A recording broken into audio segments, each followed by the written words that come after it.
Buen día, soy Mariflor Rodríguez, licenciada en Psicología y magíster en Terapia de la Conducta. Les voy a explicar sobre las teorías del aprendizaje y modelos educativos. En primer lugar, es importante definir qué es una teoría del aprendizaje. El aprendizaje es todo cambio, tanto psicológico como conductual, que se produce a través de la experiencia. Si lo pensamos, es un proceso que todos hemos experimentado. Lo que las teorías del aprendizaje pretenden explicar es cómo se da ese proceso de cambio y por lo tanto cómo se adquiere el aprendizaje. Cada una de estas teorías es de suma importancia por sus aspectos y por lo tanto cada una de estas teorías de cierta manera se implementa. Y para el docente es de suma importancia conocerla para luego de eso ponerla en práctica. En primer lugar está la teoría conductista, la cual para Watson en 1913 el conductismo es un conjunto de estímulos y respuestas. Por otra parte, Skinner en 1975 dictaminaba que el aprendizaje es consecuencia de un estímulo provocado por una respuesta del sujeto. Esta teoría es muy compleja, son diversos los autores que sustentan esta teoría, pero en resumen se puede definir que Pavlov lo define mediante el condicionamiento clásico, estímulo-respuesta, y Skinner lo define como condicionamiento operante, estímulo, respuesta y consecuencia. Es decir, por ejemplo, el docente cuando está explicando una clase, esta clase puede tener muchos estímulos. Por ejemplo, un video llamativo, imágenes llamativas que para el estudiante va a generar una respuesta, es decir, captar la atención.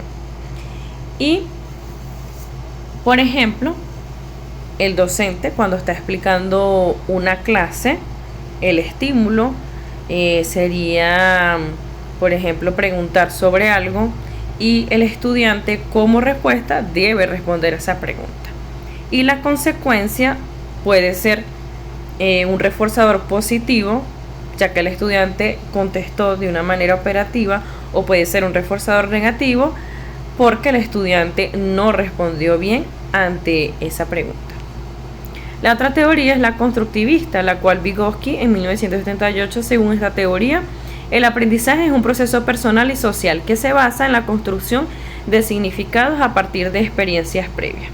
Es decir, Vygotsky sustenta en esta teoría que la interacción social es muy importante y esta se da desde la niñez, cuando el niño procede a tener su primera socialización como tal, cuando comienza la escuela, en este caso el kinder. Esa interacción social es importante porque adquiere un aprendizaje.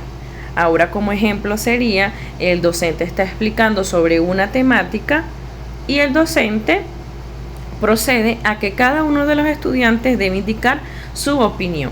Cada estudiante, al dar su opinión, genera una experiencia y esa experiencia conlleva a que el otro estudiante pueda obtener un conocimiento, un aprendizaje mediante esta interacción social. Es decir, cuando, por ejemplo, el docente implementa la discusión socializada. La teoría cognitiva, por otra parte, Piaget en 1970, esta teoría sostiene que el aprendizaje es un proceso activo que implica la organización y el almacenamiento de información. Es decir, cómo el estudiante tiene su proceso de aprendizaje mediante la atención, el lenguaje, el pensamiento y la inteligencia. ¿Qué quiere decir?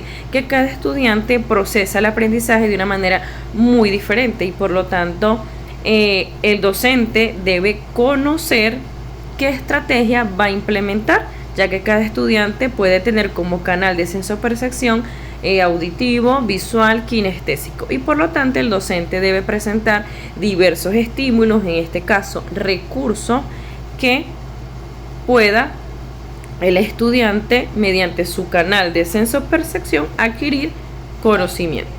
En cuanto a la teoría del aprendizaje significativo para Ausubel en 1963, esta teoría sugiere que el aprendizaje es más efectivo cuando el nuevo material es relacionado de manera significativa con conceptos que ya se conocen. Es decir, el docente implementa temáticas en la cual ya el estudiante tiene un conocimiento previo.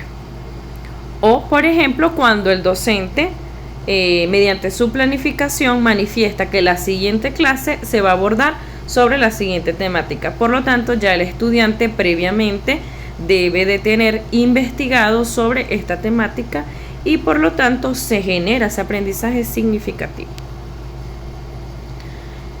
Por otro lado, lo que es la teoría del aprendizaje por experiencia para Cole en 1984, los individuos pueden entrar en el ciclo de aprendizaje en cualquier punto, pero deben completar todas las etapas para aprender de manera efectiva. Es decir, que la experiencia conlleva a lo que es el seguimiento de pasos. Por ejemplo, cuando el docente quiere realizar una evaluación práctica, para esta evaluación práctica, como primer paso, se debe tener en cuenta una teoría. Como segundo paso, cuáles son los recursos o materiales que se van a implementar en esa clase práctica.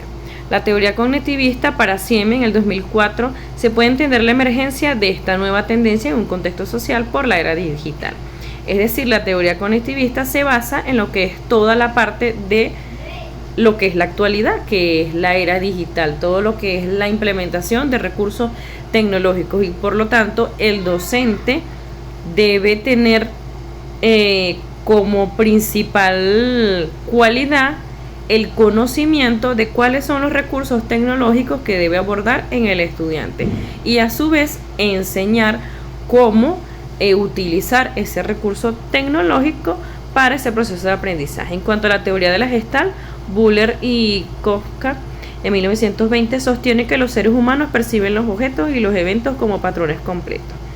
Es decir, que cada estudiante tiene una percepción y una realidad. Por ejemplo, si el docente en su clase manifiesta una serie de imágenes y pregunta qué es lo que está ahí, cada estudiante va a dar una respuesta diferente, porque es en base a su percepción. La teoría humanista, según Maslow en 1980, son enfoques educativos más personalizados y centrados en el estudiante, que se basan en el fomento de la autoestima, es decir, conocer en cada estudiante cuáles son sus fortalezas, cuáles son sus debilidades, cuáles son sus intereses, cómo puede ayudar el docente para que el estudiante se sienta bien, para que el estudiante se sienta motivado. En pocas palabras, tener una parte empática, humanitaria hacia el estudiante, para que éste pueda procesar su aprendizaje. Por ejemplo, si el estudiante no se siente bien, el docente puede percibir esto y buscar alternativas para que el estudiante pueda estar más cómodo y poder obtener ese conocimiento en la clase.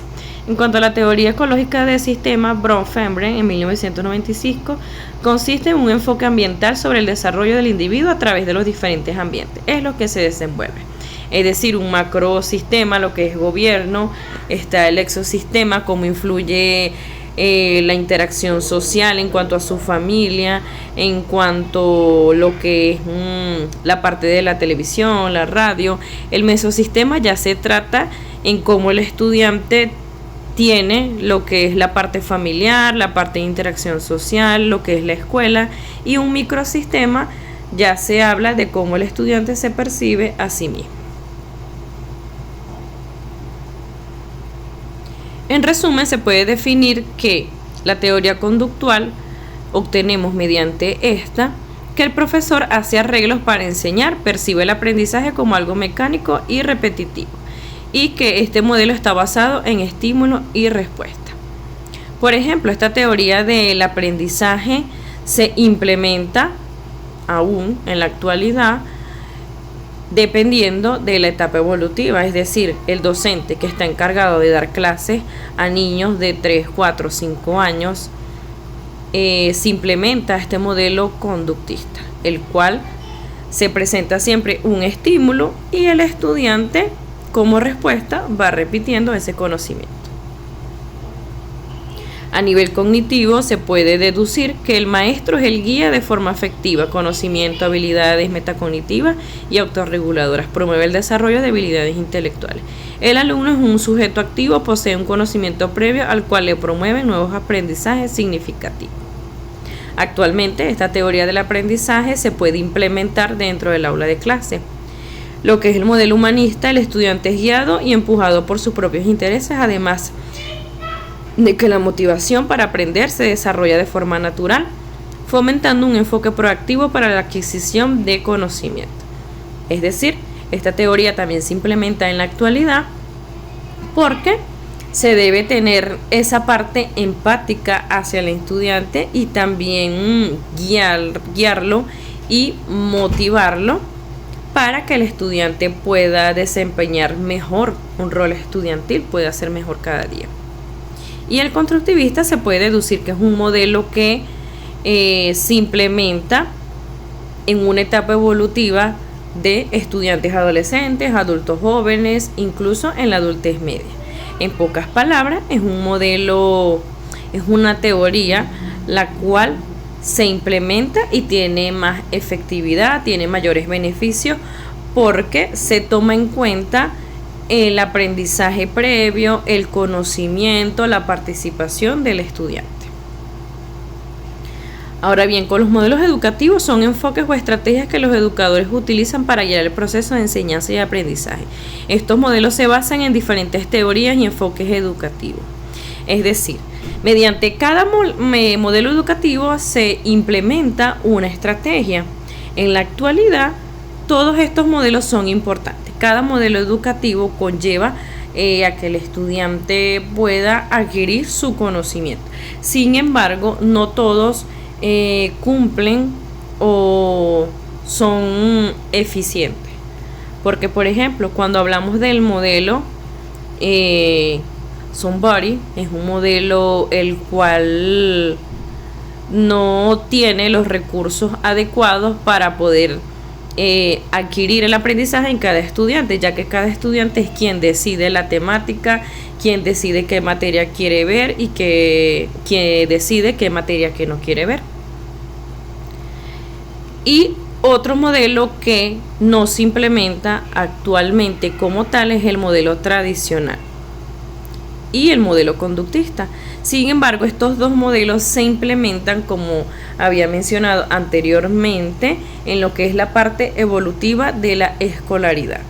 Estos docentes que atienden directamente a niños sí deben implementar el modelo tradicional y conductista, porque el niño está en una etapa de desarrollo y por lo tanto requiere de que el docente sea la figura principal, quien enseñe, y el estudiante simplemente cumple un rol de receptor, un rol de comunicación pasiva, simplemente acata la orden para adquirir ese aprendizaje. Seguidamente, ya cuando el estudiante es adolescente, universitario, sí podemos implementar el modelo constructivista, el cual es mediante la discusión socializada, mediante un debate, el cual el docente da a conocer la temática, pero también le da relevancia a la participación de cada estudiante. Es decir, cada participación de cada estudiante es importante, porque a su vez se obtiene lo que es ese aprendizaje significativo. El modelo cognitivista también es importante y se implementa a nivel de estudiante universitario, porque mediante este modelo podemos conocer cómo es el proceso del aprendizaje del estudiante, es decir, cómo es su canal de sensopercepción, y por lo tanto el docente debe tener como estrategia qué recurso va a utilizar. En cuanto al modelo experiencial y proyectista, también se implementa porque es importante que el estudiante pueda aprender sobre cómo realizar proyectos, cómo realizar trabajos de investigación, cómo realizar lo que es la área práctica cuando se trata de carreras de ingeniería. Entonces, cada uno de estos modelos como estrategia deben implementarse dentro de la planificación de un docente. Sin embargo, todo va a depender de la temática y a quién va dirigido lo que es esta planificación. Y por último, añadí lo que es el modelo tecnológico, porque considero que es un modelo sumamente importante y que hoy en día es el que se implementa, porque hay muchas carreras a distancia, hay muchos diplomados que se realizan de manera online, y por lo tanto el docente debe implementar cuál va a ser la estrategia, el recurso mediante aplicaciones, mediante plataformas, para que esa información pueda ser suministrada a los estudiantes y cada uno pueda adquirir un conocimiento.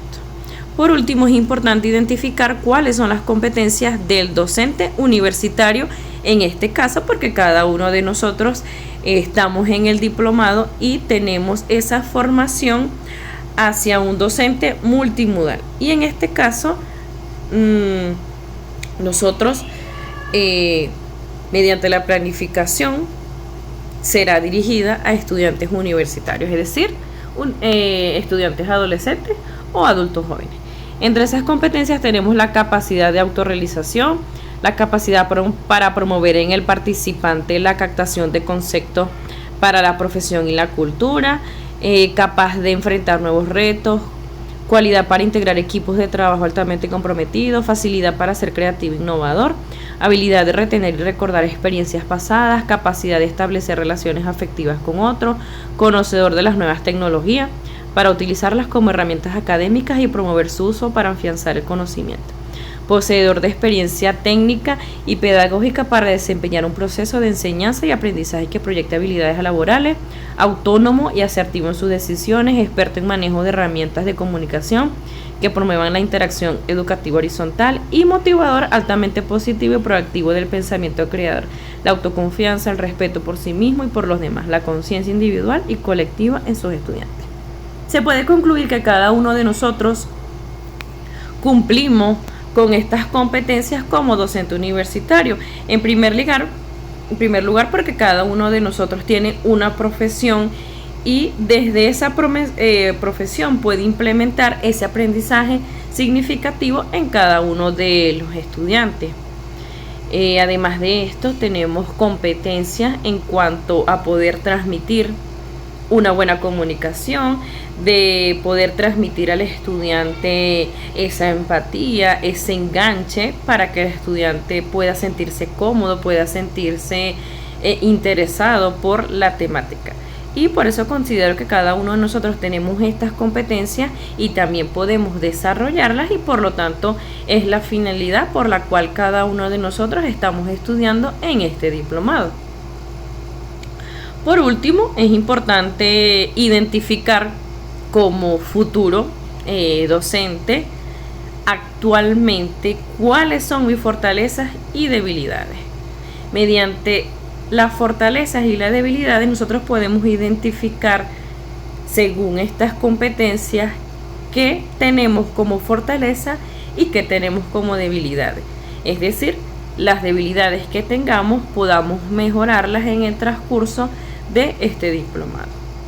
Espero que sea de gran provecho esta información y bueno, muchas gracias por su atención.